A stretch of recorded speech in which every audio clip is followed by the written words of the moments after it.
তোমরা কি করবে বলো তো, ওই বলগুলো দিয়ে এই বোতলগুলো ফেলতে হবে। কে কটা ফেলছে প্রথমে দেখবো, যে বেশি ফেলতে পারবে সে ফার্স্ট, তাকে কিন্তু একটা চকলেট গিফট দেওয়া হবে। বেশ, কে প্রথমে ছুড়বে? আমি। ঠিক আছে, তুমি ছোড়ো। নীলে একটা ফেলতে পেরেছে। পাক মারবে? নীলের বল মারা হয়ে গেছে। আরে হ্যাঁ, মারো তুমি। এবার তুমি মারো। যা, হলো না। এবার জিমিও একটা, সমান সমান। নীল একটা ছুঁড়ে ফেলেছিল, জিমিও একটা ছুঁড়ে ফেলেছিল। এবার আবার একবার তোমাদের খেলা হবে। এবার আবার ছোড়ো দেখি, এবারে যে বেশি ফেলতে পারবে সে ফার্স্ট। ঠিক আছে, এবার নীল ছোড়ো। হ্যাঁ, নীল দুটো ছুঁড়েছে।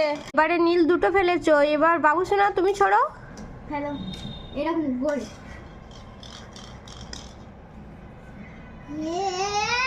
এটা হলো না, এটা একটাও পড়লো।